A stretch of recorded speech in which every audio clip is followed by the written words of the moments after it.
Evolution Security Podcast.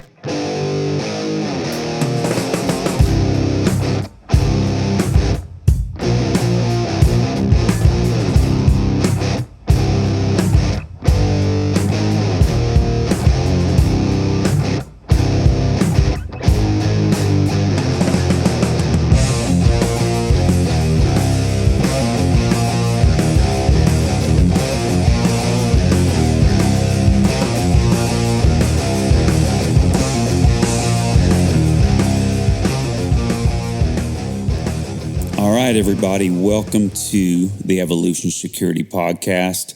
This is Aaron Davis and my brother Eric Davis. We are the Tactical Twins. And how are you doing, brother? Man, I'm doing great. Always good to hang out with you, man. I know both you and I had kind of a rough week, so this is always fun, and we get to decompress and hang out, man. So I'm glad to be with you. Oh, yeah, it's always a blast. Now, just FYI, Brian is not here for our intro. He's going to be on the interview, but Eric and I are going to kick this thing off. So before we get into some business here, I just wanted to make sure that we give some gratitude to our listeners. We just are honored that you guys and gals would spend time with us and listen to what we have to say and what our guests have to say.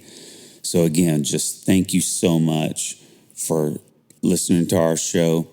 And just right on the outset, if you could go ahead and give us a rating and a review on iTunes, we really would appreciate that. And it helps us get heard and seen by other listeners that would love our content. So we would appreciate that. Well, Eric, I'm going to go ahead and talk a little bit about Tenacor. So Tenacor, I would say that they are the most innovative carry solutions company on the market. They make holsters and they have great training available. Well, I recently received a Curtoon 3, and it's funny, on our last show, I think I called it a Curtoon. That was a slip of the tongue there. It is the Curtoon 3, and I'll tell you what, it is my favorite holster now.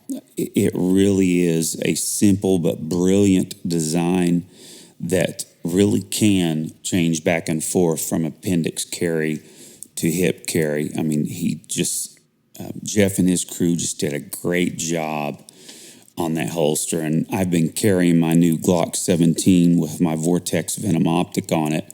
And just FYI, everybody, all of Tenacor's holsters come standard with an optic cutout. So, of course, optics are becoming very, very popular, and I've started learning that when I got mine. It's amazing how many big-time guys and gals out there are talking about it. So definitely go and check out Tenacor. That's tenacor.com. And they have a bunch of amazing holsters for several different gun companies. And if you find a holster that you would like at checkout, you can enter the discount code EvoSec and get 10% off, which is pretty darn cool. Eric, what you got, man? I actually would like to add one comment. Last episode, I made a mistake, so I want to make a correction. The new ShivWorks Tenacor holsters are available on ShivWorks product group. So I misspoke there. I want to make sure that the audience knows if they want the cool gray version, the ShivWorks branded Tenacor holster, that they need to go to ShivWorks product group for that. So I just want to make sure I corrected that, Aaron. Well, cool. Well, I know where to go to get mine. Yeah. So let's talk about Origin. So Origin is an incredible lifestyle company that has the best jiu-jitsu gis, and I am not just using hyperbole, right, Aaron? I mean, they are the best gis on the market. So I'm definitely looking forward to using my gis later this week at a new gym that I'm going to be trying out at the new location that my wife are closing on a house. So going to be trying out a new gym, so I'm looking forward to that. Also, as far as their supplements, again, I was sitting there thinking as I took my joint warfare and my Mulk, the Jocko Mulk, which is the protein. It's amazing protein, and my favorite flavor is the strawberry. So, folks, check that out. I was thinking as I took my joint warfare, I had stopped taking it because I didn't realize I had another bottle of it. And being that we were moving into this new house, I'm like, I'll just put in an order when we get moved in. I really started telling a difference in my joints. Both my knees and my back has been more sore once I got back on that regiment. It helps big time. So if you got any joint pain, check out Joint Warfare. And if you get any of their products, both jiu-jitsu equipment or supplements, just use EvoSec 10 at checkout for 10% off. And that's at originmain.com is their website, so go check it out. Awesome. Well, Eric, I think it's a good time to go ahead and jump into our interview with Lieutenant Chris Lapre. He is, again, a lieutenant with the Pinal County Sheriff's Department, and he is also their SWAT Commander. So he has an amazing life of experience, and we know that you're going to enjoy what he has to say. So let's go ahead and get into the interview. We'd like to welcome to the show Mr. Chris Lapre. How you doing tonight, buddy? Good, guys. How are you? Awesome. Always good to have awesome talent and people who are in the industry on the show. And I'm really looking forward to chatting with you tonight. Now, I'll kind of start off how we normally start off and take a couple minutes. And if you would, just kind of tell us your background in training and the path you're on and where you came from and where you're at now. Okay. Born in Providence, Rhode Island, actually, and then as a very young kid, moved to Massachusetts. Spent most of my time in the southern part of Boston, and southern, like eastern side of Massachusetts, southeast side. Areas called Attleboro, Franklin. Worked as an officer in a small college PD called Babson College, and then became a reserve for an agency just outside of there, and did that was in '97. Left Massachusetts in 1999 and joined the Casa Grande Police Department, which is in Arizona, and spent 2.5 years there. While I was there, I attended Arizona Post Firearms Instructor School, Rifle Instructor School, their general instructor stuff. Everything's required by Post to become an instructor. Moved on to the sheriff's office where I spent a couple of years, and that would be, Pinal County Sheriff's Office, which encompasses the areas around Casa Grande, Florence, Eloy, Apache Junction. We're about 5,500 square miles. We're slightly bigger than the state of Connecticut, and been there since 2000. Just after leaving the PD. Well, let's see. Spent a couple of years, a very short time in patrol because I was a lateral, so I already had patrol time. And I went over to, at the time it was called GIT'em, which is the Gang Intelligence Team Enforcement Mission, which was our statewide gang task force. Spent a couple of years there, and then moved out of that position and went into a position on a federal task force, which was with the Drug Enforcement Administration as they call it task force officer. So I was cross-certified as a DEA agent, and I had my state authority under Post. And spent almost 5 years doing that, where I worked undercover, large-scale international drug smuggling organizations. Spent some time in New York as a TFO, working a case out there. Kind of get to do a bunch of really cool stuff with the DEA. Got out of that in late 2011 and became a patrol sergeant. Spent the next 6.5, almost 7 years in various positions as a patrol sergeant with my agency. And then I decided to take the next step and become a lieutenant. And when I promoted to lieutenant, I kind of stayed in place as far as being on my SWAT team, because I've been on my SWAT team for going on 15 years. So I took over as the SWAT Commander, and I also took over our narcotics unit and our anti-smuggling unit. So I run basically 3 of the heaviest liability positions within the agency, which can suck sometimes. But you don't mess with the LT. That's No. that's the rule. So hopefully you're not getting a lot of internal flack. No, man, I can't say enough good things about my sheriff right now. I don't know if you guys have seen him. He's on Fox News. He's all over social media. It's Sheriff Mark Lamb. Yep. He is about as pro Constitution as you can get, and it's a great thing, man. So he's a good dude to work for. And the scary part is, he worked for me as a patrol deputy when I was a sergeant. So. Oh, wow. I didn't know that, man. That's awesome. The one thing that's very cool is everything you just described is like a lifetime of work for most people, but we'll get into this later. You still train regularly and you still look for more knowledge. And that's just, to me, that's huge, that you have this volume of work that you've done for all these years, but you still want to learn and keep yourself sharp. That's just huge. Absolutely, man. And to touch on that, because you asked about the training side of it, I started hosting classes in Casa Grande at the Casa Grande Police Department range in late 2002, early 2003. And that has just been a roller coaster, man. And when I first started hosting classes at that range, I was literally the guy collecting the money, getting the roster together, getting a bunch of either checks or money orders from students, putting this list together, and calling. Back then it was like, I got to call the instructor because I can't.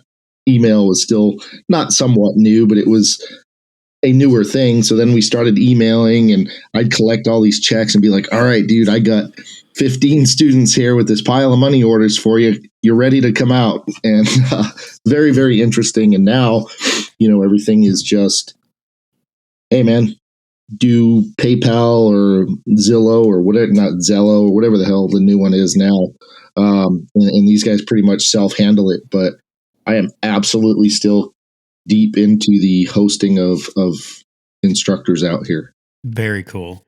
And that's nice too, because you're bringing that opportunity to other people, and that's huge.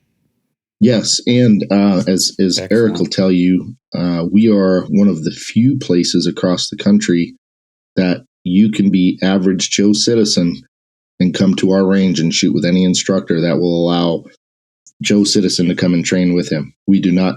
It's not one of those, oh, hey, we're law enforcement, we're above training with Joe citizen. And honestly, man, some of my best friends are guys who I've met in some of my training classes.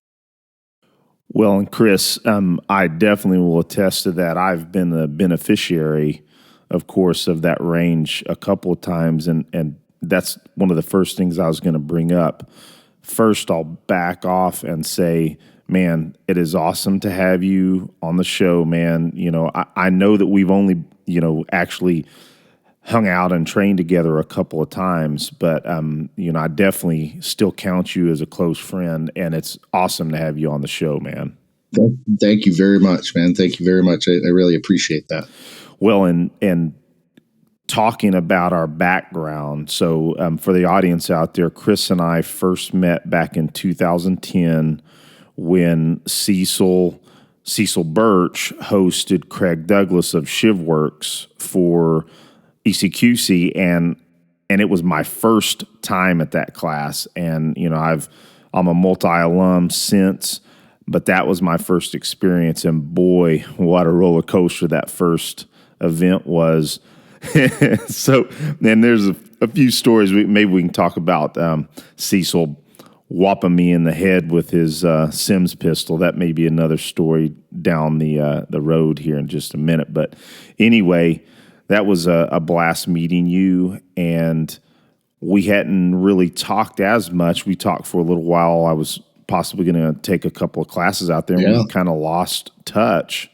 And then lo and behold, I showed up for the Rangemaster Instructor Development course, and there you were sitting. And I'm like, man, that's great Chris. to see you, man. It was interesting because I remember we kind of looked at each other, and you're like, Chris. I'm like, yeah, what's up, man? Yeah, that was really cool. Well, and also for the audience, has probably heard your name because we mentioned you on the Rangemaster AAR, Rangemaster Class AAR, and Chris was one of the top shooters. Absolutely smoked that class, and he was the top shooter on the bullseye drill, and what was at the very top, just you and Eric Gelhaus were neck and neck. And so, man, congratulations. Thank you, man. Thank you very much. And if Eric ever listens to this, I still want to recount, but it is what it is. Yeah, man, I know, I think I remember you joking about that or saying that at the end of the class. Maybe there needs to be a recount. We're going to have him on the show, so we'll ask him about that. Okay. Yeah, for sure. I told him he stole the top shooter like the Democrats stole the election. That's awesome. So he had some suitcases full of bullets. Yeah. Well, speaking of that class, just overall, what was your thought on that class? Man, I think it's a phenomenal class. I think it is one of the best classes you can attend as both a cop and both as a citizen. And there's a lot of things that go along with it. The shooting is good, but I think the knowledge gained from the book and from listening to him speak is just amazing.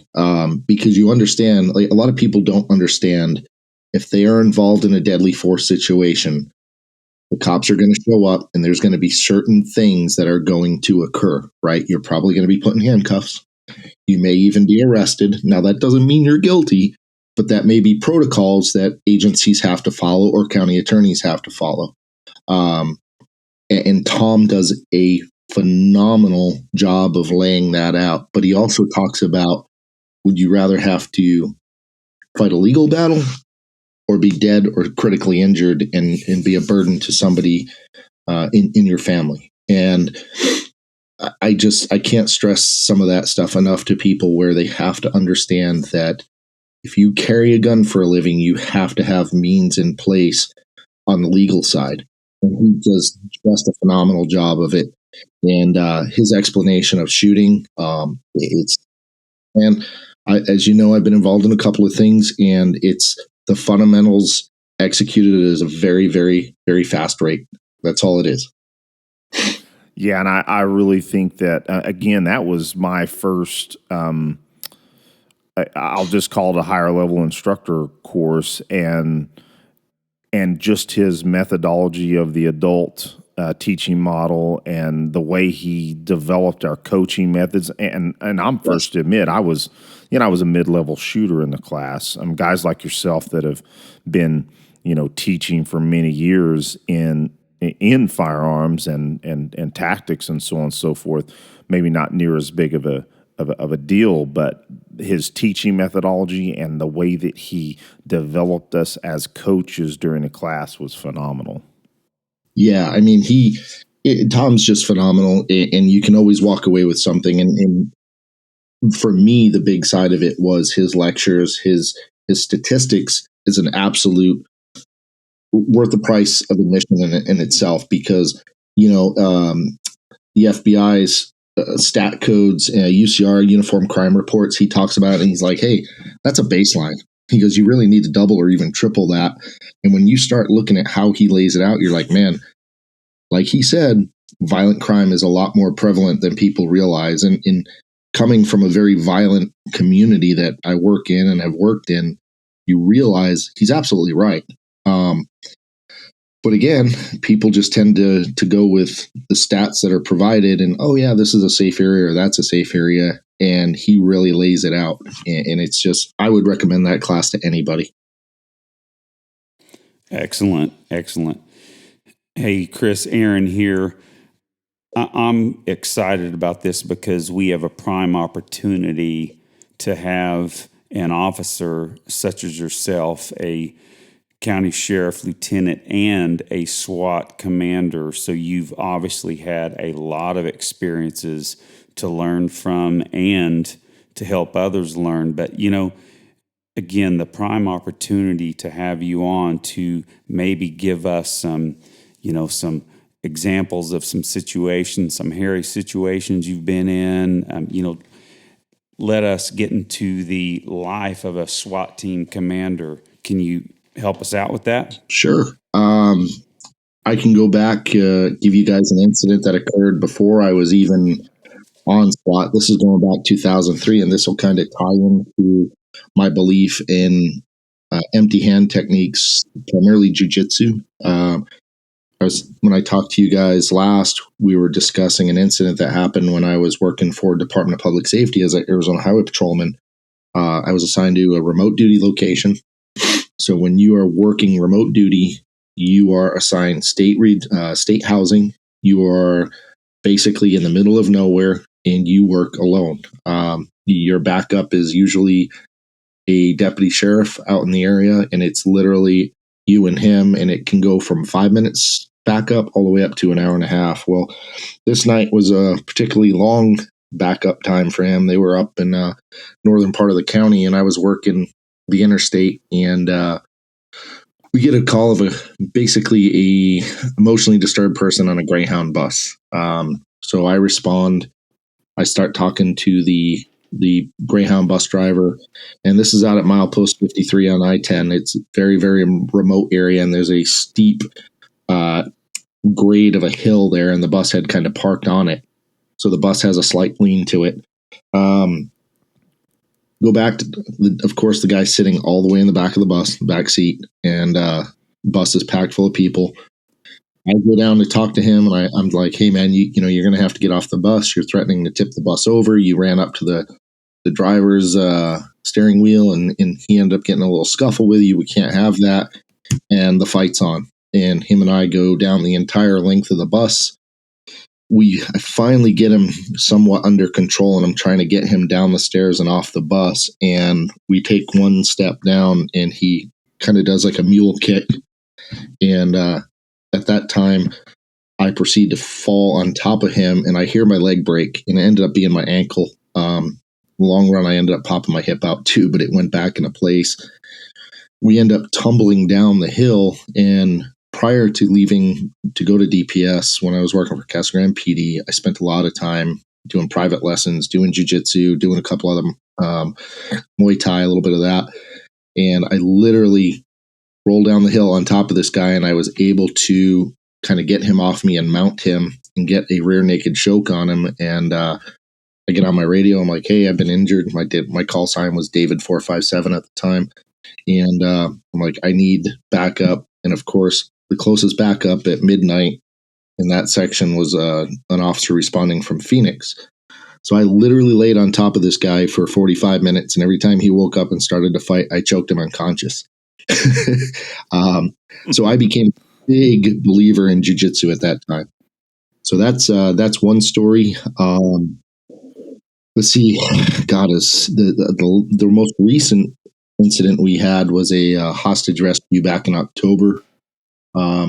Guy goes nuts. He's known to us. He's a gangbanger, lifelong dope dealer, and he takes his mom and sister hostage inside a house. And I will tell you, this guy was armed, and we came up with a plan because to remove mom, who was basically invalid. She was unable to get up out of her bed. And so I put a plan together, and that night I happened to not have any of my senior leadership there. I had one of my senior team leaders, and I'm dealing with a bunch of young, eager SWAT guys. We end up getting this guy cornered in a room. We were able to surreptitiously go in and basically wrap the mom up in a blanket and sneak her out of the house. The other lady, we got out of his sister. We got out of a side window. We were able to break a window and get her out. And as my team's on the west side of the residence, we start launching gas into the room that he's in, and we go to deploy the dog through the window. And our plan was, as we deploy the dog, we send a team direct to threat and basically go through the door and take him into custody. Make a long story short, as soon as we send the dog in, he starts shooting at us through the walls and stuff like that. And I'm on that side of the house with my team, and my guys just did a phenomenal job. They hold that window. They're trying to get a beat on him. They can't. I run around to the front, and I'm sitting there and I'm kind of waiting. And now he's either out of bullets or he shot and killed the dog. So I look at my guys, and for anybody that has ever sent men into combat, it's a huge weight. And to look at those guys in the eye and say, "Hey, man, we're going in to get this guy," that was tough, because any one of those guys could get killed doing what they were doing. And hey, man, they believed in the mission. And one of the guys looked at me and said, "Hey, LT, we're with you." And when he said that, I said, "All right, let's go." And those dudes pretty much pushed me out of the way. in there, man. And excellent. I will tell you, it was funny because the guy that told me that's a pretty decorated combat Marine. And afterwards, during the debrief, he's like, "Hey, man," he goes, "I could see the weight on your shoulders, knowing that you could probably get us shot or killed." He goes, "And you just can't think about it at that time." And I'm like, man, when I was a SWAT guy, it was me and the guy I went into a room with. When I became a team leader, it was me and my team, right? Then I take over as the team commander, and every time I send these guys into a house, that is a weight that, unless you've been there, you don't know. And some of the new guys don't get it, but it's definitely something that weighs on you. And I got to do everything I can to prepare my guys to survive, and not only survive, dominate, and then take my position someday when I leave. And that's why I push them so hard for training, Well, Chris, now the story that you just told, kind of, even though more in depth, it kind of fits what a lot of people think a SWAT team does. Now, how often do you have those types of high intensity calls where you're having to go in and take someone out like that, or just how often does that happen? We're a fairly active team. We serve anywhere from, we can have a slow year where we do 40, 50 missions, all the way up to 100 plus missions. Now, are we Phoenix PD or, Mesa PD? No, we're not. We're a part-time multi-jurisdictional team. But we are still a very active team. We're a very violent county. So we serve quite a bit of high-risk warrants, a lot of barricades. Every once in a while we'll get a legit hostage rescue. And now when I say legit, there's legit hostage rescues like we had, and then there's the uncompliant spouse, girlfriend, buddy that doesn't want to come out of the house by themselves of their own accord. Now that's not a true hostage situation, and we treat those a little different. But when you do get that one, you need to be able to execute it as efficiently and as perfectly as possible. Now, we learned a lot of lessons on this one. Part of being a good boss is having some humility, and the mistakes that were made, I absolutely took upon myself, because we went back, we debriefed it, and I looked at it as a whole, and I said, "Hey, man, I made some mistakes, but the mistakes that we made were kind of put aside by my guys, and they're like, "Hey, man, it's the best we could do at the time, and we'll just learn from it." I kind of beat myself up about it, but the outcome was great. Believe it or not, when this guy started shooting at us and my guys made entry, they held huge restraint on not shooting him, because as they went in the room, he was fighting with the dog, and as soon as the room door blew, he put his hands up. And for them to be able to recognize, process, and not shoot this guy after he was actively shooting at us within seconds, I couldn't ask for a better outcome, really. Yeah, that's phenomenal. Now, I do want to know what do you think? What is the makeup of your area, maybe demographically or types of crimes that go on there? Why is it that your area is so violent? Well, we have two major interstates, so we have a huge drug corridor on the interstates themselves, and then you have a very, very, very high amount of gangs. We have all your big city gangs. We have Crips, Bloods, MS-13, Casa 13s, Latin Kings, you name it. We have it. Skinheads, Peckerwoods, all your typical gangs are in our county. Wow. And then we're surrounded by 3 reservations, which have their own issues as far as violence and gangs and stuff like that. So that bleeds over onto us. And then in the western part of the county, we have what they call the Tohono O'odham Reservation. And the Tohono O'odham Reservation is absolutely huge. It encompasses most or half of Pima County, I would say, maybe a little less than half of Pima County. It stretches from Interstate 8, which is within our county, all the way down into Mexico. And the TO has any TOs or any native Tohono O'odham Reservation Indians are allowed to cross internationally. And there is no border as far as legit like border wall, border fence down there. So between us and usually like Del Rio, Texas, where we usually go back and forth on the smuggling as far as who's number one for smuggling in the United States. Wow. So we get foot traffic, we get vehicle traffic, we get scouts that are living up in the mountains. And those are the guys that guide the smugglers through day, night, all kinds of hours of, you name it, they're up there. They live up there anywhere from 2 to 4 weeks at a time. They get resupplied. And this all leads to cartel influence in our county. And with that comes great violence. Interesting. I do. Wow. I do have another cool SWAT story for you guys if you want to. Oh yeah, let's have it. If we have to. So I can tell you that minus probably some agencies in Texas, I have done some really cool stuff. I think we're probably one of the few agencies in the country that have done what we consider counter smuggling operations, BORTAC type stuff. U.S. Border Patrol's tactical team does it with us. We did a lot of missions with them where we're inserting into mountains by helo, going after these scouts or these lookouts for the cartels. And we spent a great amount of our time doing that for years. And we've really, really honed our skills as far as being good in the woods, if you want to call it, tracking rural operations. So I can honestly say, man, that I've had a phenomenal career on that side of the team because we get to do a lot of things that a lot of agencies don't get to do.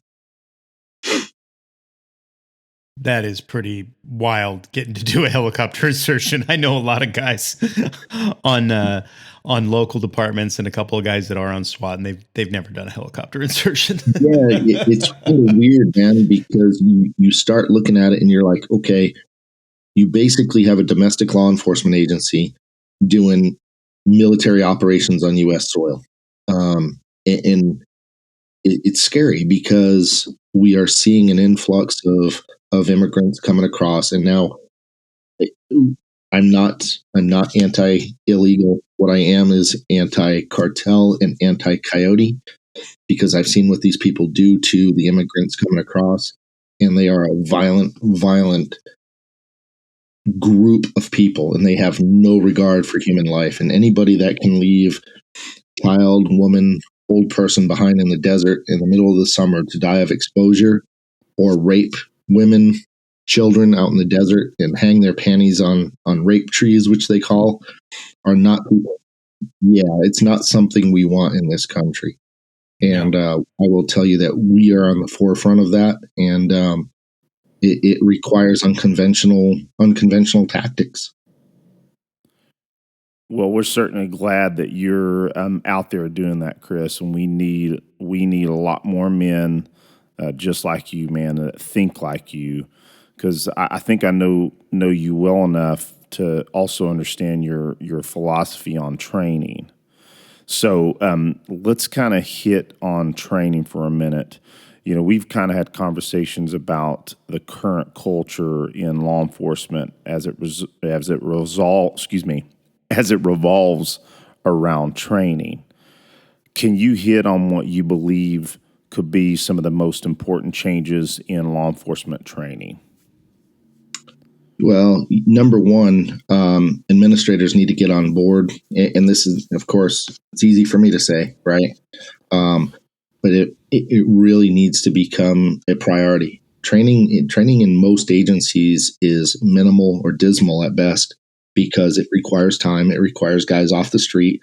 And what do we need? We're all short cops, right?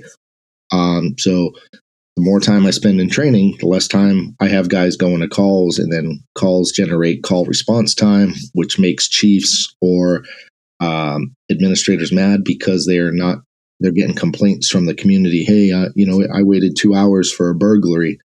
But I think one of the biggest things that we're looking at is cops today that we're hiring, the younger generation. And for the listeners out there, I don't mean everybody, because there are some really, really good dudes. We're getting some guys with some legit military experience that are coming in. But your average police officer today that we hire comes in and spent probably a lot of his time without any kind of personal conflict, probably never been in a fight, or if he did, it was maybe a shoving match on the schoolyard and then the teachers broke it up. And what that leads to is a lack of ability to deal with stress. And when I say stress, I mean that emotional control to process thought and action under duress. So what you get is cops who either lock up and then they have to absolutely resort to some kind of deadly force or excessive force, or you get the officer that immediately jumps to deadly force or some kind of excessive force because they don't know how else to respond. So they don't have that emotional, I like to call it emotional control. And that's the way it was presented to me by a guy a lot higher than me and somebody who's mentored me for a long time, to process information under duress and under stress. And a lot of times you'll see it. You guys have all seen it. We've all seen the video where the officer starts yelling and he gets caught in that OODA loop. Stop, when he should be processing through that and going to the next step, or de-escalating and using some type of alternative method.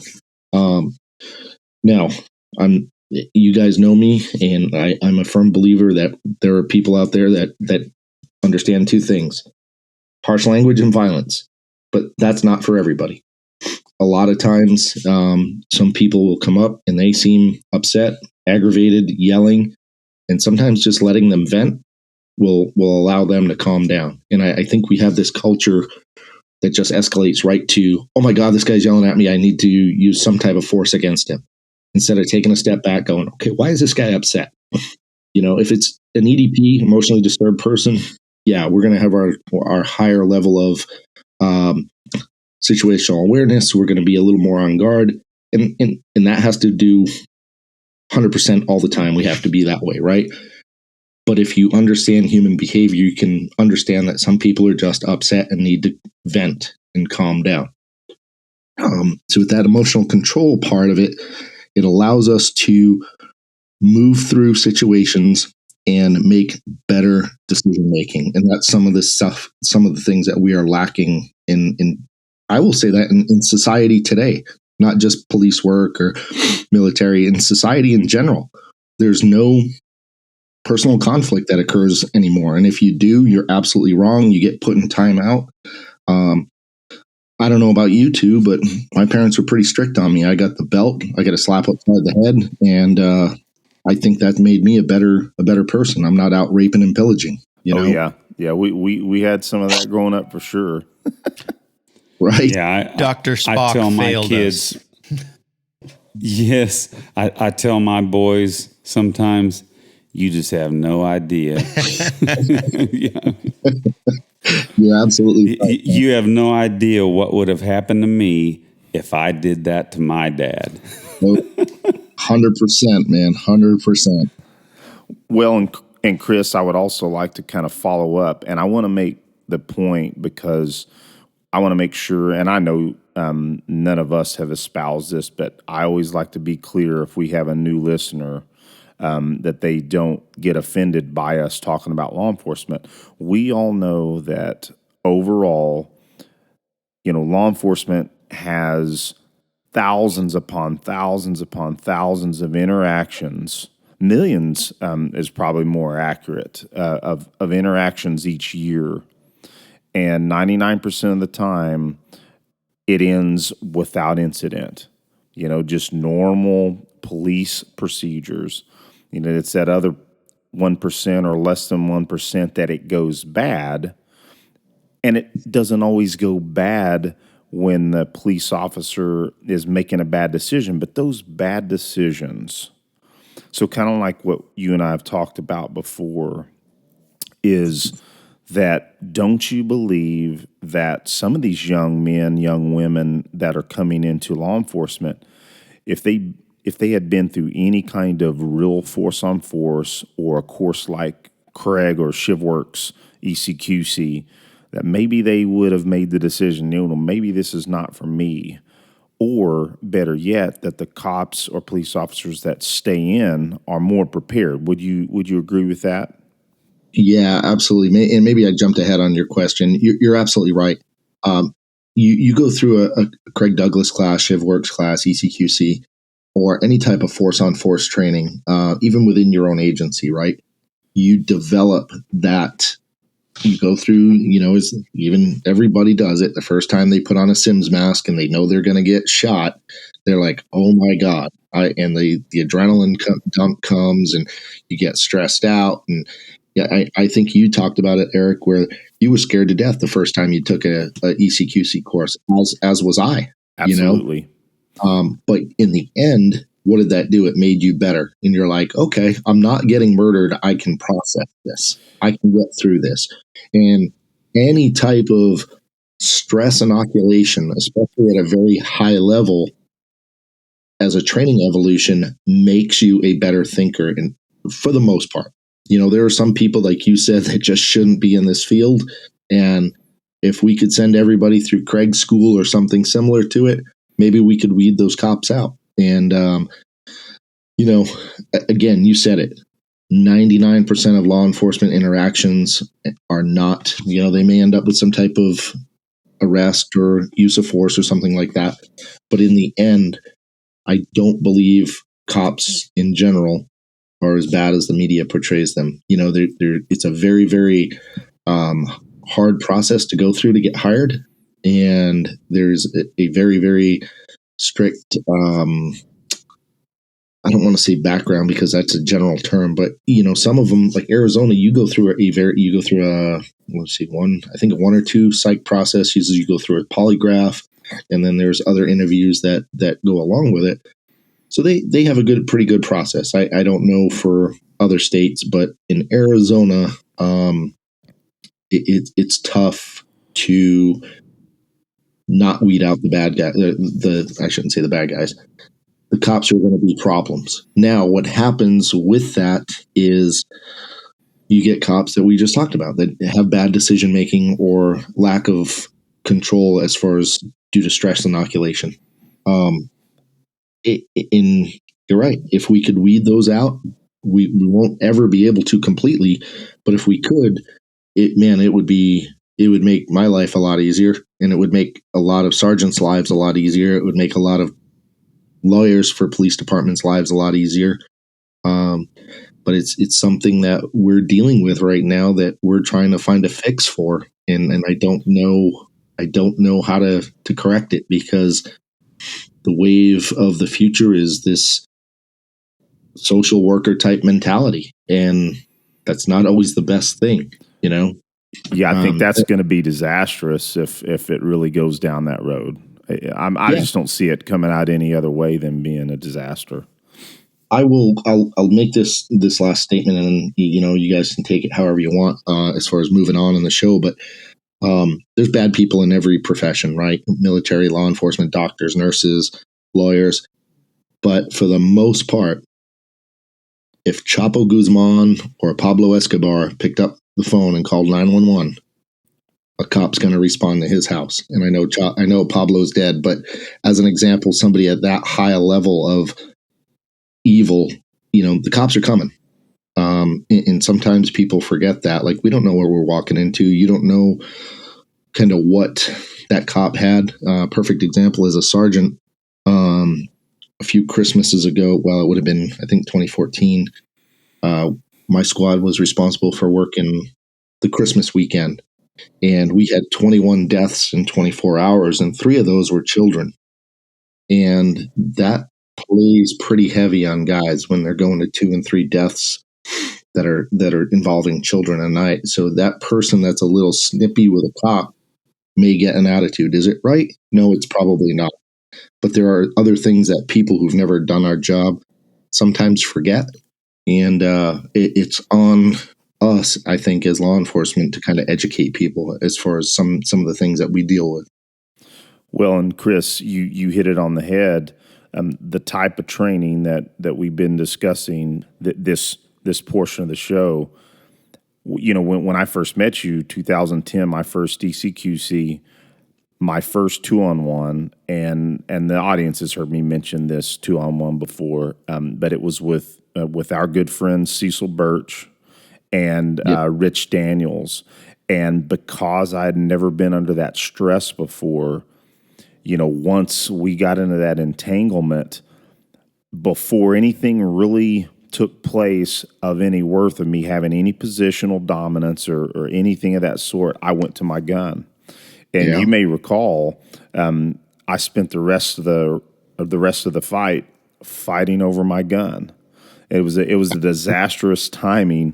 A timing error, and it was just the best example of not going to that weapon too early. So again, that's what these young folks in law enforcement coming into the field, I think they need for sure. Yeah, absolutely, man. And I didn't mean to go on a rant there because sometimes I just do, but you're right. And I wish we provide that level of training. Like I told you, if I was a sheriff, if I was a chief of police, I would contract with Craig, and it would be mandatory that everybody in my agency attend his ECQC, not once, but it would be a yearly thing, because I think it's that important. Excellent. Yeah. Hey, Chris, I want to take you just to the other side of that, what you were just talking about, because I think this is the kind of the yin yang deal there. And we've asked this to some other guys in various departments. What do you feel the average citizen in your area feels about your department? On a whole, I would say most of America, and when I say that, I mean freedom-loving Americans, not your left-leaning or some of the idiots that we're seeing on TV right now running their mouths. I still firmly believe that a majority of America believes in American law enforcement. Good. They may not say it, they may not show it, but I think every once in a while they take a step back and go, man, these guys are getting beat up and they have a hard job.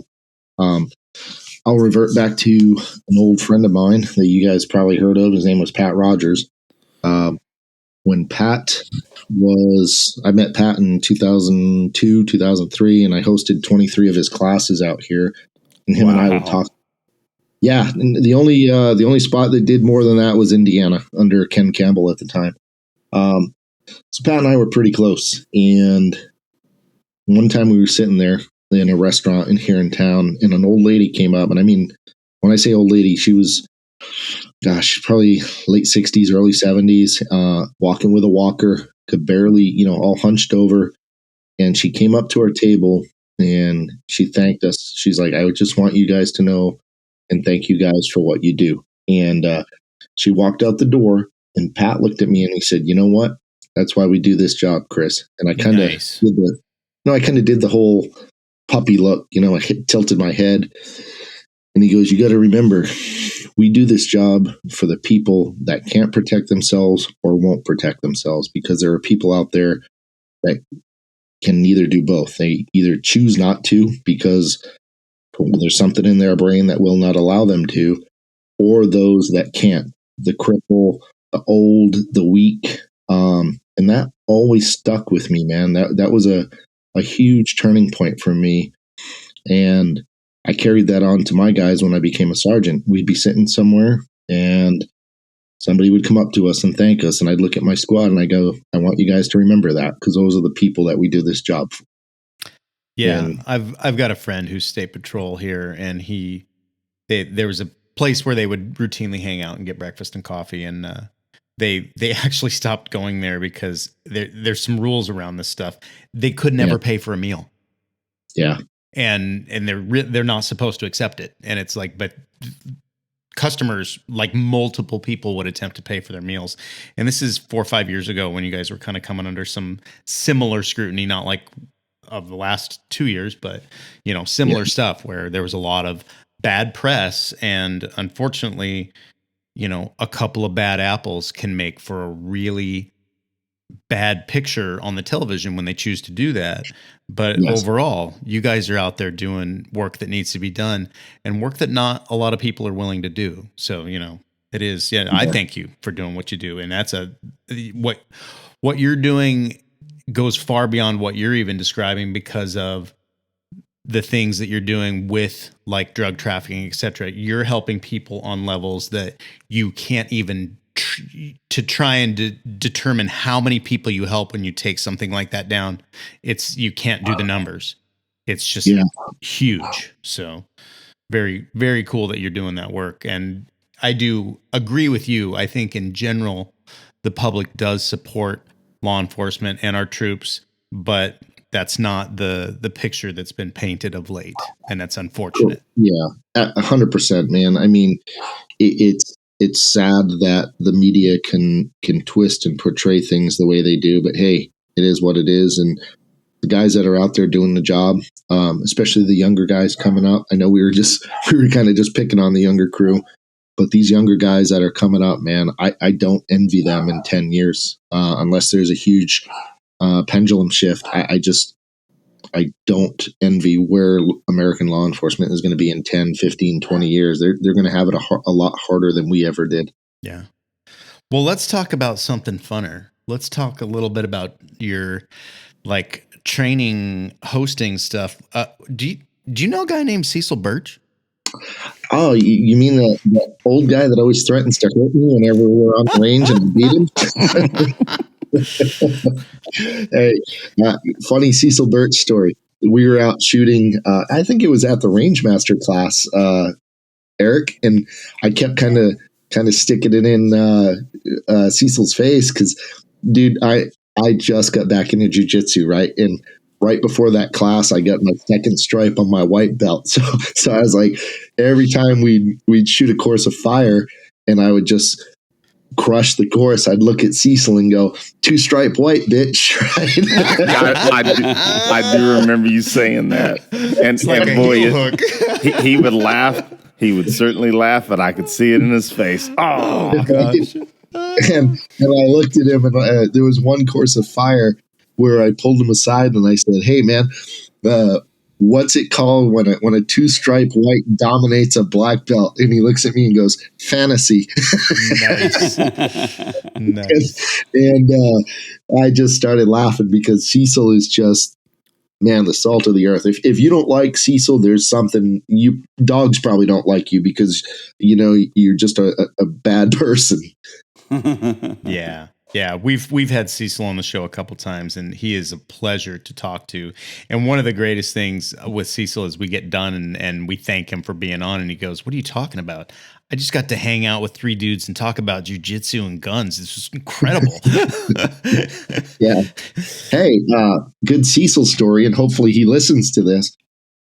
He finally learned that if he puts a dot on his gun, he can actually shoot better because his eyes work the way they're supposed to. Oh, that's nice.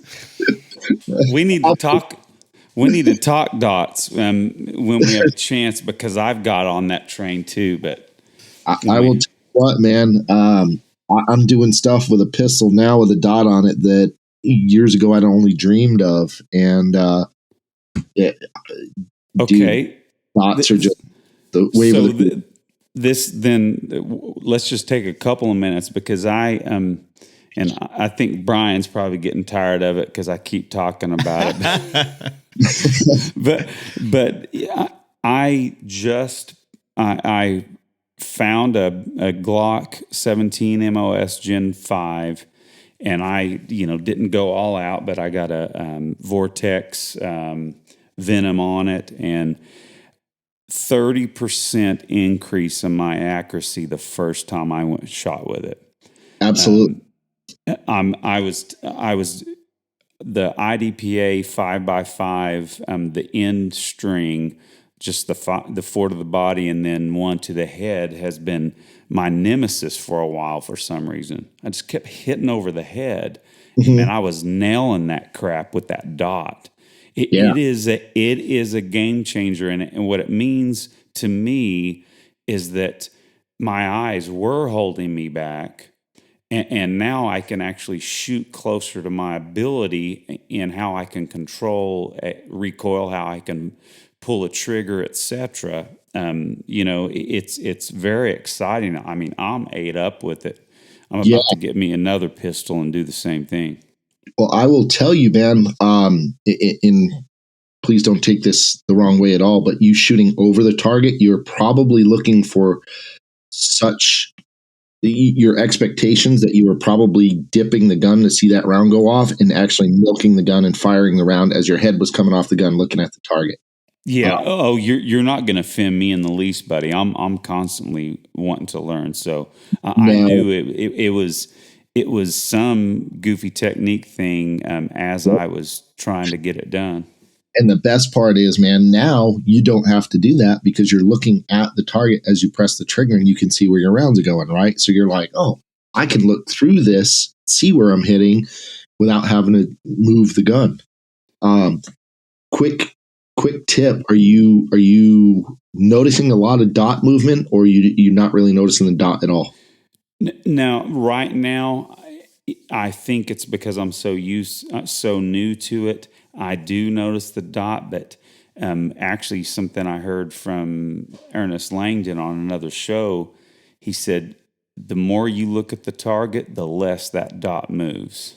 And that's exactly what I was going to tell you, man. Your eye is still transitioning between the target and the dot.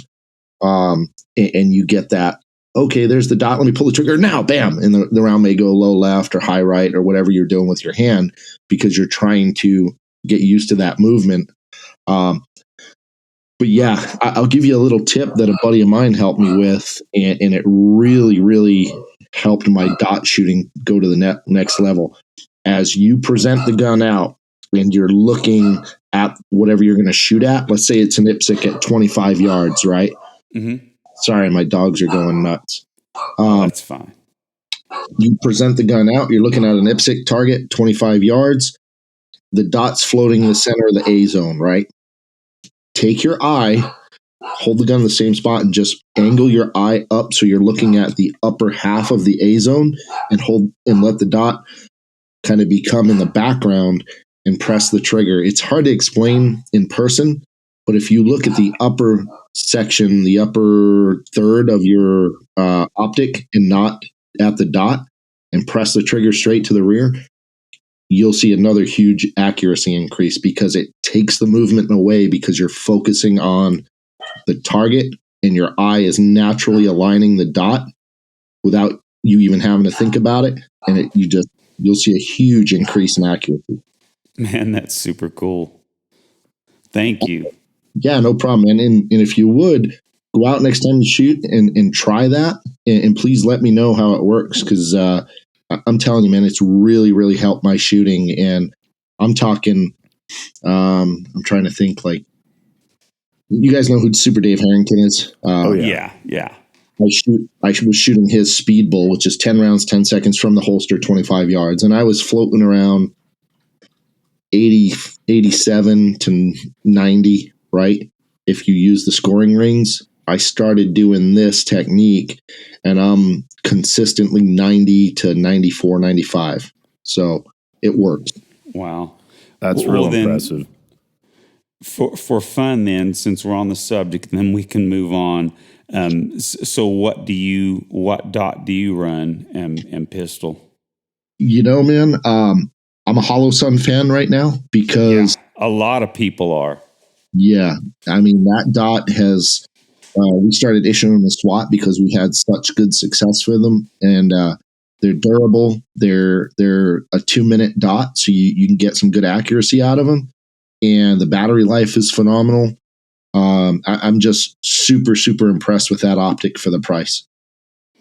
Super cool, and I think John Lovell was talking about how much he loved it too. So there's some buzz about those for sure.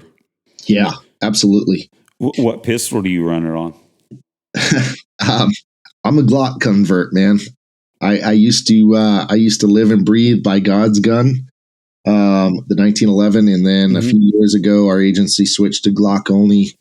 Not a Glock 40 fan, and we were able to convince our new administration that came in to go to the Gen 5 Glock 17, and awesome. I have not looked back. I mean, that is by far the best Glock that they have ever produced, and the accuracy that those guns are producing for us is just second to none. Oh, I don't want to just keep raving about it, but yeah, that's what Eric and I have been talking about. I'm loving my Gen 5. Yeah, that's cool, man. Very cool. Yeah, great guns, man. Yes. I've got one of my good friends that's actually in Oregon State Patrol on SWAT has just resisted for years and given me so much shit about running Glocks and being a Glock fanboy. And he finally got a Gen 5. He's like, why did I wait so long? Yeah, man. I will tell you, my reluctance came from a series of Gen 440s that we had that were absolute disasters. And that we just could not get those guns to run reliably. And then we went with a second generation of Gen 4s, and they were okay, but it still wasn't to the level of reliability that I expected out of a handgun. But the Glock, the 9mm Glock, is about as bulletproof of a pistol as you can get, whether it's Gen 1, Gen 2, Gen 3, and all the way up to now to its current configuration. And man, I'll tell you, it is hard to beat that Gen 5 gun. Yep. No, they just work, and they have an excellent trigger and reset right out of the box. If you're going to game with them, there's a couple mods you can do, but for a service weapon, right out of the box, they are reliable. Yeah, it's the best trigger they've done. It's kind of subtle, but it's definitely a better trigger than the others that they've had. Yeah, absolutely. Well, Chris, I would like to, think of you as probably, I can think on one hand, folks that I know that are just simply training junkies, and actually, I might even digress a second. I probably do not know anybody that's probably trained with as many people as you. Your awesome facility there. And I'm just curious, can you enumerate maybe, 3 trainers and or classes that have been most influential to you? Oh, man. Yeah. I would say Craig Douglas's class for just overall everyday ability, carry, situational awareness, dealing with issues. Craig's ECQC is number one. And that's not because I'm trying to kiss Craig's ass or anything like that. He absolutely knows that I've had this conversation with him. You guys, I've had this conversation with. I would say number one there. Number two, probably, learning how to shoot a pistol.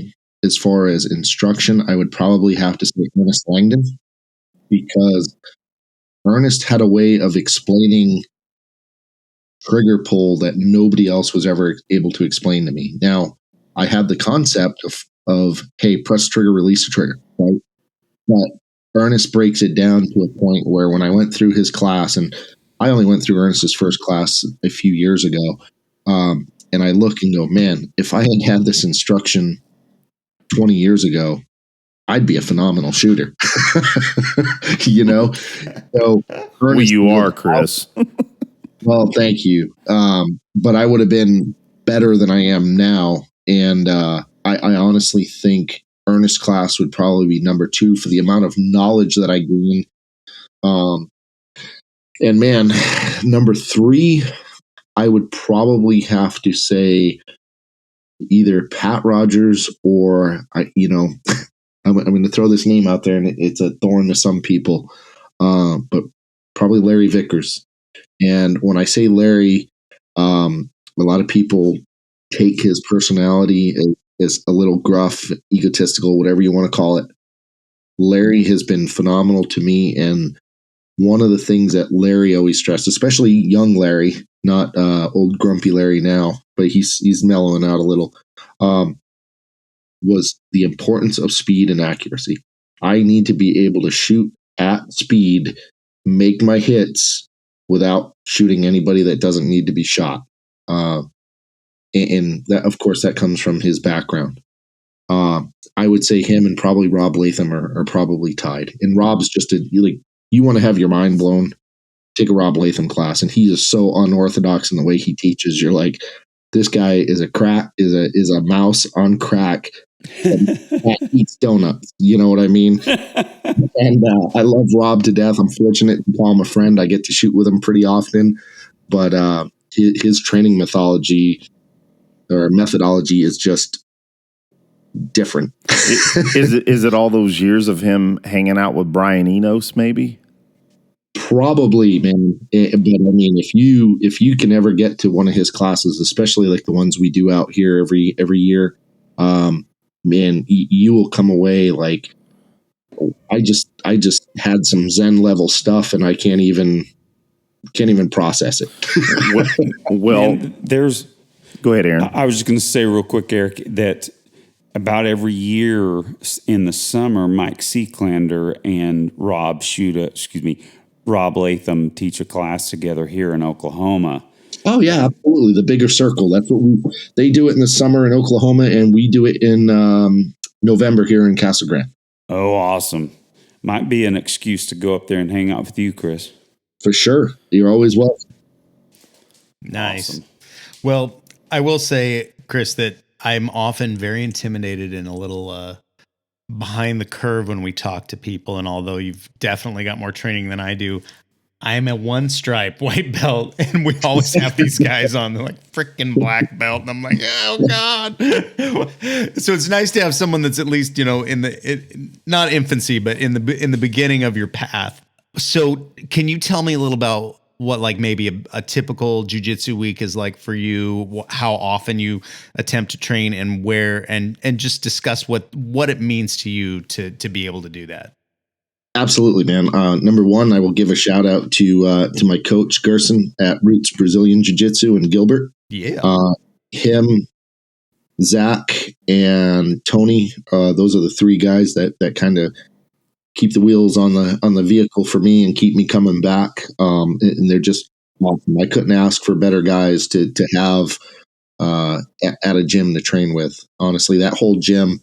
I'll make this quick, but when I was looking to go back to jiu-jitsu, as you guys know, Casa Grande's not a cop-friendly place. There's a place here that teaches jiu-jitsu, and I just didn't want to go because I'm a little bit older. I don't need to be getting broken, and I didn't need some young guy going, "Oh man, I'm going to hurt this cop." So I took a step into a gym based off of a buddy's recommendation, and it's my home. So I couldn't be happier with the place I'm at. As far as a training week for me, I try and go a minimum of twice a week. Now, that's difficult sometimes with my schedule just because, we have call outs and I have late nights where we're working cases. But usually it's 2 nights a week, sometimes 3 if I can get in.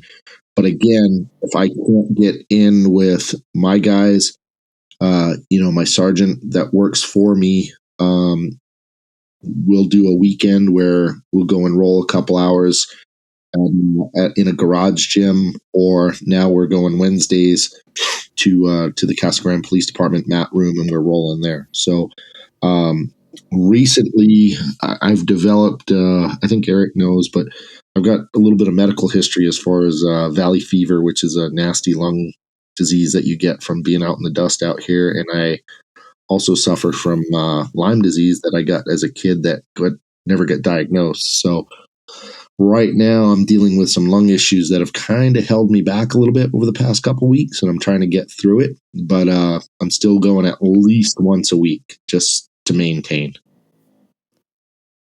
Nice. But it is, jiu-jitsu is definitely a way for me to get away from the bad side of my work.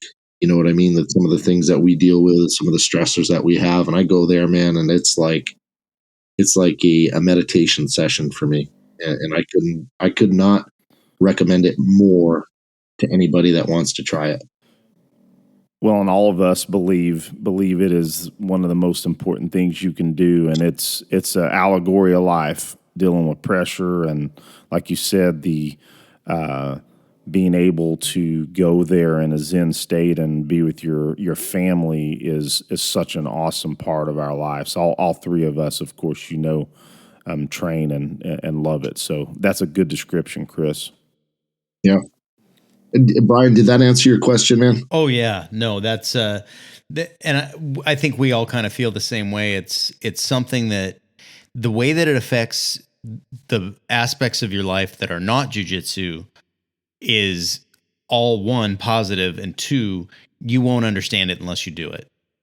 Right. Because taking that time to set aside and focus on that thing just makes everything else make more sense. So, yep. Yeah. No, absolutely. Sure. And hey, man, keep pushing on those stripes, bro. I'm right there with you. I know it. I got that stripe like right before the first shutdown out here, and I was just like, no, I feel like I've got traction. yeah, you feel like you're actually learning, right? Yeah, like, no, take a year off, loser. Quick funny story. I rolled tonight, and I pulled my belt out, and I washed my belt because it got pretty nasty, and then with COVID and stuff, rolling around with sweat, and it lost the 2 stripes. They just came off in the wash. And Eddie, who's the brown belt that works for me, he looks at me and goes, "Hey, LT, where are your stripes? Did you lose that? Did you lose? Did Garrett strip you of your stripes?" And I'm like, "Come on, man." Thanks a lot. Yeah. I haven't met anybody that's lost any yet. That you got to be pretty. But it's humor like that in good, just that family environment where everybody's just there to make everybody else better is just something that you can't give enough credit to. No, and like you mentioned, there are some gyms and some opponents that you may choose not to roll with because that may not be, you get those really aggressive 1 and 2 stripe guys. It happens. Usually by the time they're blue, they kind of sort that out, typically. But guys that are bad apples don't normally stick because they don't work well in that environment. Because it is actually a caring community, and that's the only way that works, and that's when nothing against this, but that's another reason I stay out of competition gyms personally. I'm not interested. And although I may like to learn some striking, I'm not interested in learning that in a gym that does MMA. You need to crush him. that's Right. it, because that's not what jiu-jitsu is about. Yep. Although it can be used in that venue, that's not the purpose of learning it. Yeah, absolutely. Nice. Well, hey, Chris, Aaron here again. We had a little chat last night, and something interesting came up. The concept and the platform of the AR-15 and SBR, 10.5 inch and 11.5 inch barrels in that platform. A lot of people seem to think that they are not effective. What do you have to say about that? It's lack of knowledge. We've been running 11.5 inch commandos. Matter of fact, my first gun that I got was a 10.5 inch gun. And I shot the barrel out of that. And we've had some OISs with it. And anybody that tells you the 5.56 out of a 10.5 or 11.5 inch barrel is ineffective is somebody that's either never seen the after effects of somebody who's been shot with one, somebody who's never shot somebody with one, or somebody who gets on the internet and believes that everything that they read is on the internet is absolute gospel. The gun will do everything you need it to within its parameters, right? It's not an 800 yard gun. It's not a 600 yard gun. I mean, it can be used effectively at that range, but it's designed for CQB environment. And I describe CQB as 0 to 150, 200 yards, and that gun will do everything you need it to do, especially with proper ammo. We just switched over to Winchester 64 grain bonded, and you want to talk about a very, very high performing round out of a short barreled rifle. That stuff is very, very impressive and extremely accurate. Unfortunately, my agency couldn't go with 70 grain brown tip or 70 grain the TSX round, because that's the optimized round for that barrel length. And that is an even more impressive round out of those guns. But any modern bullet that you can shoot out of a short barrel rifle will be more than effective for what the average citizen needs. Awesome. Well, and Chris, is like I was telling you last night, again, I've got sitting here right next to me my 10.5 inch pistol, running the 77 grain OTM, or the Black Hills Mark 262 Mod 1 variant. So I think. Excellent round, man. Excellent round. Yeah, we're all in love with our at this point our pistols. We're all praying that platform doesn't get attacked under this new administration and regulations, but we'll see. Yeah. That's what SBRs are for. I know. If it comes to that, I'm sure I'll probably SBR it, which I think Chris mentioned that last night. Yeah.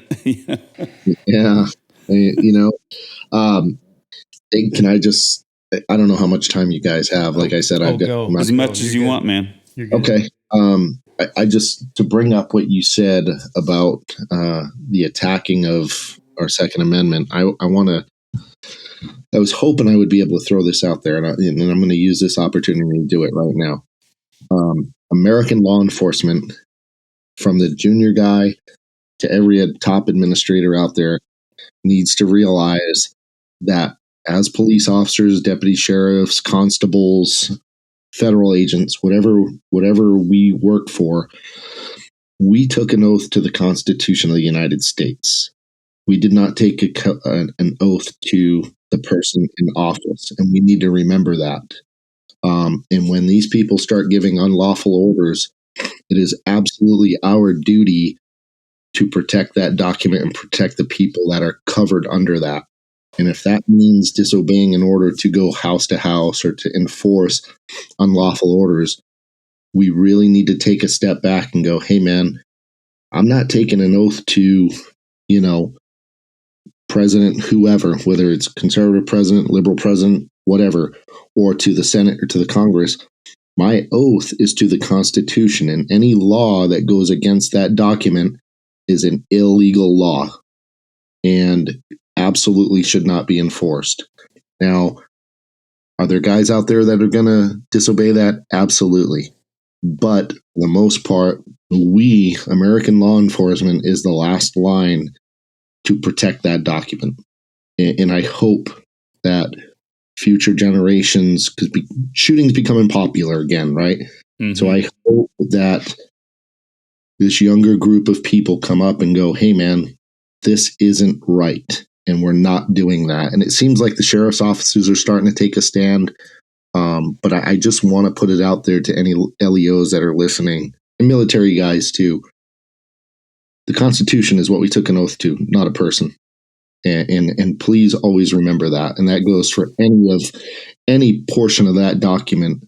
As soon as we start using excessive power against that, we're no better than 1939 Nazi Germany, and that's not what we're here for.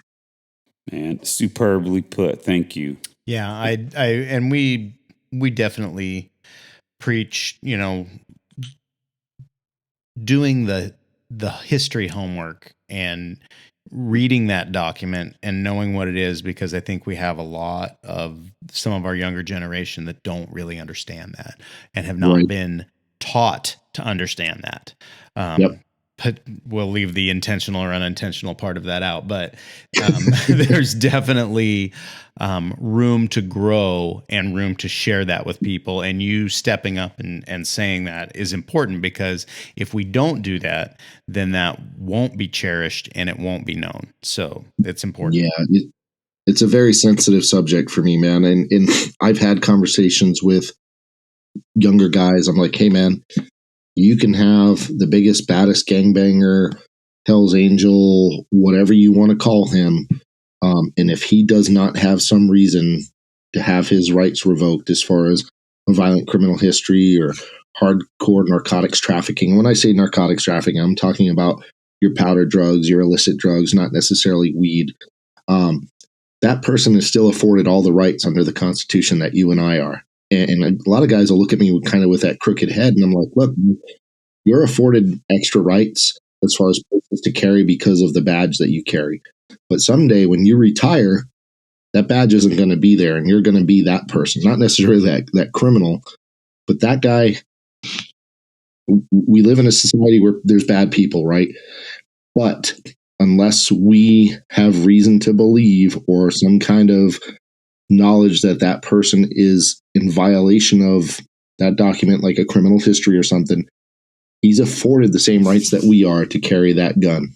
And a lot of people have a hard time with that. They're like, well, that's dangerous. I'm like, yeah, we live in a dangerous world, and we carry guns on our hips every day because it's dangerous. And this is a dangerous job. That's why I wear body armor.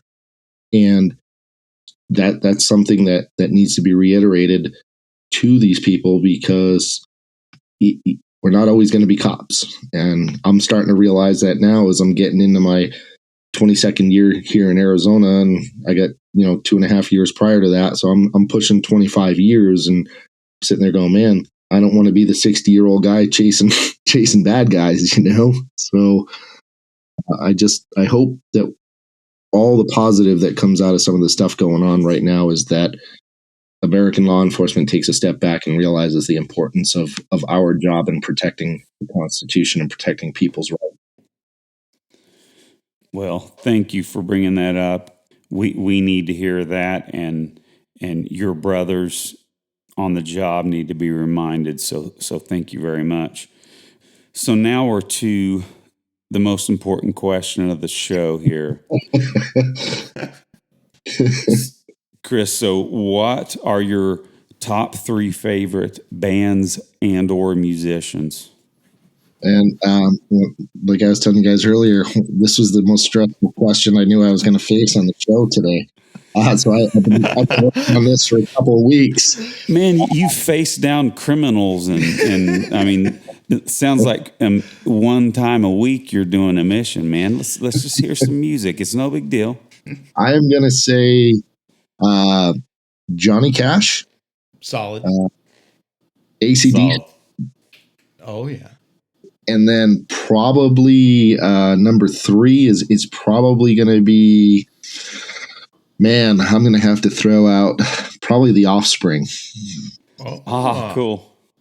Cool. Good rounded collection there, man. Love it. Love it. Yeah. I'm a huge old country western fan, and I think that comes from my dad. I grew up with listening to him play 50s and 60s music, and I've always been a huge Johnny Cash fan. And then, of course, the greatest rock and roll band ever, AC/DC.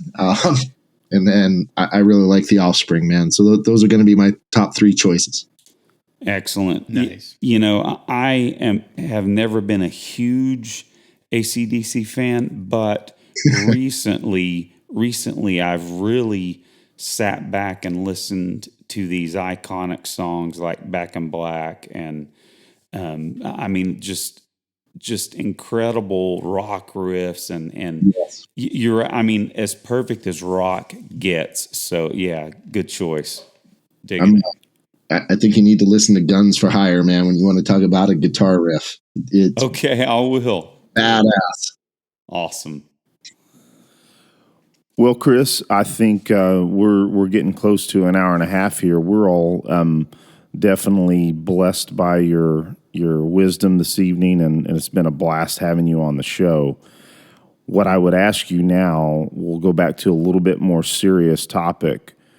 If you would leave our audience with what you believe the most important attribute for folks on the self-protection or law enforcement path, what would you leave them with? Man, don't get stuck training with one trainer. Reach out. Train with as many people as you can. Take away what's beneficial and what applies to you in your life. If you're an everyday carry person, it's cool to take a carbine class where you're full kit, but concentrate on what's reality and what you're going to be carrying every day. And don't get instructor focused. Like, oh my God, this guy is the best instructor ever. There's things. Look at me. Perfect example. Been shooting for 20 plus years. Finally got a chance to train with Ernest Langdon, and he taught me a ton of stuff that I was seeking the knowledge of, but never was able to be taught. I don't want to say correctly, but it was a way that wasn't clicking with me. And with Ernest, it clicked. So I'll always seek training. Whether I believe you guys hit it in number 9 and number 17 of your podcast. Listen, if you're a new listener to this program, go back and listen to 9 and 17. Take your guys' advice and use that as a guideline, and seek training that you guys list in those podcasts, and channel your energy into those 5 things. And you couldn't ask for a better group for a go by. Man, that's amazing. Very cool. Yeah, that's an awesome endorsement, Chris, and that's very humbling coming from you, buddy. So thank you. Yeah, you're very welcome, guys. And I mean that. I listened to those podcasts and I was like, wow, this is kind of the holy grail of podcasts that I've been looking for. Because, you listen to podcasts, and I know I'm ranting here, but you're always looking and listening for little nuggets. And I heard those and I was like, boom, these are the 5 things I need to work on. I'm going to have my guys listen to. I'm going to have my friends listen to. These are the 5 things that if you can put time into, you'll be a better person. You'll be a better fighter. You'll be a healthier person. And what more can you ask for, right? Yeah, that's the whole purpose of us doing this and being on this path. So nice. Well, hey, man, we appreciate you being with us tonight, and it's been more than I expected, and some good times and some good stories. So we may have to have you back again. Guys, I'd love it. I thoroughly enjoyed it, and you guys made it a real pleasure. So the pleasure was mine. I really enjoyed it. Sounds like if we make it to Casa Grande, that we've got a range to shoot at as well. You guys let me know when, and we'll have all the range time that you guys want. Nice. Rock on. Awesome. I'm going to take you guys up on that Amos discussion too. Oh, yes. Yeah. Yes. Oh, yeah. Very good. Oh, certainly. Yeah. Let us know.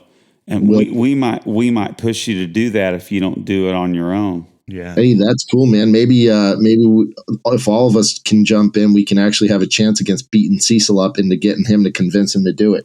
Yeah. No, and it has been the venue is one of his biggest obstacles.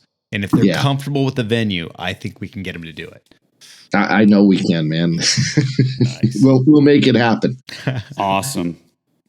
All right. Well, hey, until next time, thanks for listening, and pleasure hanging out with you guys.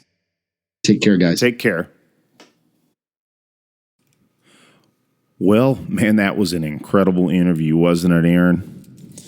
Yeah, man, I loved getting to hear what Chris had to say. I mean, again, just an amazing life of experience, background, and so much to offer. So yeah, very fun, and I definitely loved hearing what he had to say about red dots. Yeah, I knew you would. I was kind of excited for you on that because I knew Chris would bring it on encouraging you on your new venture. Yeah, I'd like to also say, go ahead. I was going to say, the red dots, that I'm pretty stoked about them. I'll talk a little bit more about that here in a bit. Well, what I was going to say, though, to add to Chris, man, he's just a humble, kind person, man. What a cool dude, and he deserves to get some recognition. He's so humble. He's like, I hope I had something to offer. I hope I have something to offer. And we're like, bro, I know you're going to bring it, man. So that was a lot of fun. Yes, definitely. I can't wait to train with him this year. I believe we're going to hit his range for another Tom Givens course. Man, that's going to be an incredible time, Aaron. It's going to be a blast. I can't wait for that. Yeah. Advanced instructor course is what the plan is. Yeah, I'm going to be taking Tom's instructor development course here in May, just in time so we can go ahead and take that advanced one here at the end of the summer. Very cool, man. It's going to be a blast, and you got that instructor development, man. I know. Yeah, I can't wait though, man. I can't wait. It's going to be a blast. Well, I guess I'll bring us in on accountability, and we'll make this a little bit quick tonight. So I had 3 sessions of dry fire. This was kind of a shorter week for me, meaning I didn't dry fire as much as I have been the past couple of weeks, but I did get 3 sessions in. And what I focused on, I did both pistol and carbine because I'm trying to clean up my carbine. Just like we've been prescribing carbine drills, we've been enjoying that. So my dry fire consisted each session with the Rangemaster instructor qualification, and then I would work on low ready and high ready mounts with my carbine with a timer, trying to get that speed up and really focus on getting that shot off as quickly as I can press that trigger smoothly. So that's what I worked on, along with, I digress a second, still more slow position dry firing, which I can tell you, Aaron, it's odd how I can sit there and assume maybe this is my ego or something. I'll assume that I'm good on carbine, I'm shooting pistol well, my carbine, as we've been talking about, it's been suffering. So I can tell a huge improvement in my carbine trigger press, my position, how comfortable I feel, especially in a standing position. So I'm pretty excited about that. So when you're saying position, you're talking about standing, kneeling, and prone? Yes, correct. Yeah. Yep, sorry about that if I didn't enunciate that. But right. Yeah, those 3 positions I spend quite a bit of time in recently. And for those in the audience that don't dry fire with those positions, your body has to be used to it, just like working out. And so it's really important that you spend a lot of time in those positions because you're way more relaxed the more you do it. So make that a part of your dry fire. So Aaron, I had 4 workouts this week, and I just want to kind of laud the Jocko Willink's Discipline Equals Freedom field manual. Aaron, I think that I'm pretty good at programming my workouts. I've got quite a bit of experience with that. But every now and then I need to mix it up, and that book just has awesome workouts in it. And so I've been pulling and mixing up things from that manual. And another thing that I've been doing for my cardio is at the end of my workouts, I've just been simply doing 100 kettlebell swings.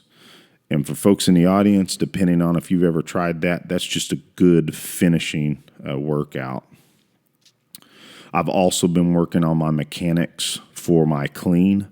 That's actually quite a complex lift, so I've been working on that this week as well. But I guess as far as my workouts go, I'll just go ahead and end it there. As far as the drill, we didn't prescribe a drill last show, I believe, Aaron. But I did catch up on the slow fire position shooting with the carbine, so I guess I'll report that now. So again, it was prescribed at 50 yards, B8 bull, 10 shots from standing, 10 shots from kneeling, 10 shots from prone. Now, full disclosure, I couldn't get into my toolbox that has all my practice ammo in it. So I only had a little bit of ammo, and so I had enough ammo to zero with ammo that I normally don't fire out of that rifle, or I should say pistol, because I used my 10-inch Ballistic Advantage AR pistol, and I checked the zero, and then I had 28 rounds, so I went ahead and just did 28. I got to tell on myself, one of my kneeling rounds skimmed the table in front of me. I'm embarrassed to say. So I guess I didn't know what was beyond my muzzle. So I admit to making that mistake. So that round did not hit. I think it peppered. I looked at the target. It looks like it peppered it. But so out of the three positions at 28 rounds, I had 256 points out of 280. So that was 91%. So at least I got above that 90%, right, Aaron? Yeah. We call that an efficient A in college. Nice. Well, man, Aaron, I've already blabbered enough about my accountability, man. What you got? Well, I first want to say again, Brian is not with us, so we're going to have to catch up on his accountability, which I'm sure is just crushing CrossFit workouts. I mean, he has been, man. He's been bringing it in the workouts. Certainly. Well, so just a little bit of a caveat to my week here. So, of course, a lot of our audience members know that I'm an accountant for my day job, and this is, of course, still processing of year end, and man, I've been working my tail off. So it has precluded me from going to JiuJitisu for 2 weeks, and I'm pretty bummed about that. I'm going to try to get there tomorrow night if work doesn't keep me until class, but man, I'm missing it. So we need that combatives belt, bro. Oh, I know. I'm shooting for the longest time ever to test for that combatives belt in the Gracie program. I think I'm going to make it. I need to make sure I ask my instructor if there's a record close to mine. And I don't think that's a good prize. I'm just messing with you, man. We got all kinds of stuff we're doing, man. I'm so proud of you for how much work you're putting into it, man. Well, so I'm just playing with you. And truth be told, I've got a few priorities. This podcast, shooting, and then my music, because I've got lots of gigs, right? And then jiu-jitsu kind of falls a little bit lower than that. But of course, I know it's extremely important, so I get there as much as possible. So, yeah, like I said, music has kept me busy too.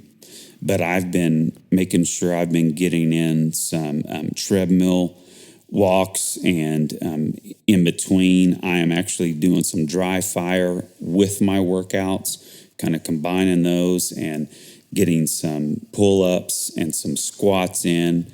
and some crunches. I like to throw those in. It's not an intense workout, but I am doing something. So Aaron, I want to stop you there. So you've been mixing your dry fire in with your workouts. Yep. Yeah, that's pretty cool. It's been a long time since I've done that, bro. I'm glad you brought that up. I'm going to write a note. I used to do that pretty often. Yeah, because, when, especially with the carbine, if you do quite a bit of work, I'll step off the treadmill once my heart rate's up a little bit, and then I'll grab the carbine. For instance, I did that the other night. And, hey, when you're doing, like you said, different transitions to different positions and, changing to your support side, I've been working on my reloads because, man, my reloads with the carbine are kind of suffering. So, but yeah, I like doing some dry fire with my workouts. And so, yeah, that's been good. And like I said, I'm at least doing something there.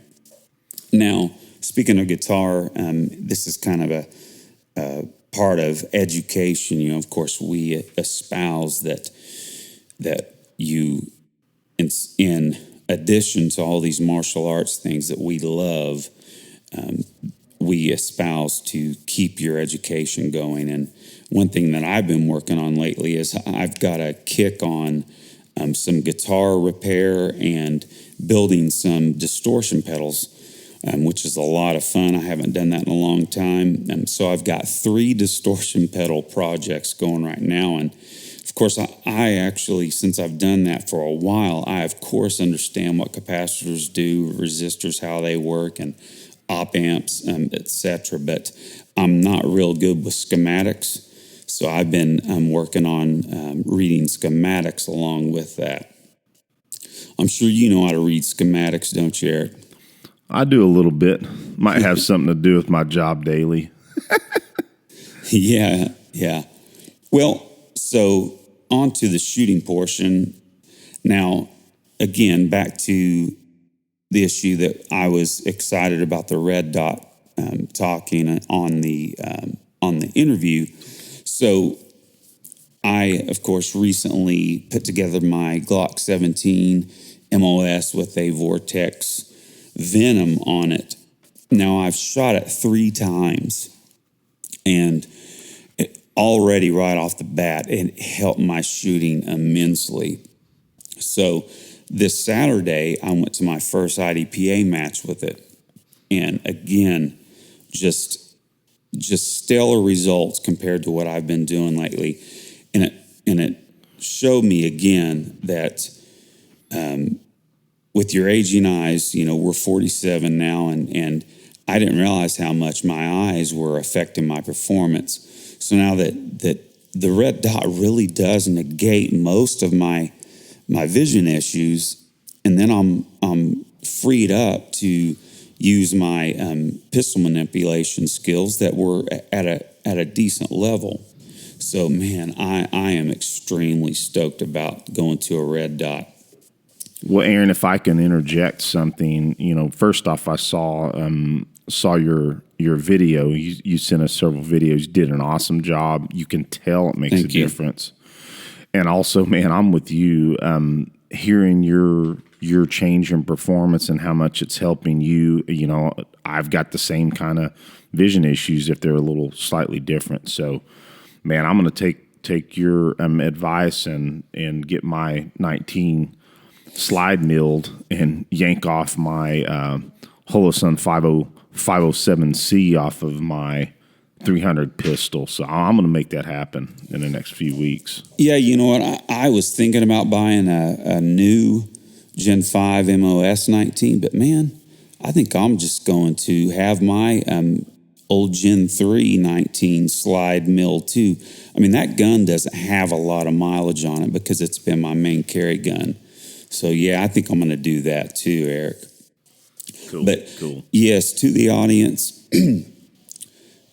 check out. I really implore you to get a red dot or at least try it out. There's, of course, the work that you have to do in presentation, so you pick up that dot. But in this IDPA match, I did have a few times where I had a little bit of a difficult time finding the dot, but hey, that's part of it. The rest of the time, it was no problem at all. And my favorite thing, and I'll close this out here, Eric, that dot will show you when you are doing stuff wrong. For instance, I was in one stage. I was in the last third of it, and all of a sudden my dot started flinging extremely right, and I thought, "Oh crap! This optic is loosening up and about to fly off my pistol."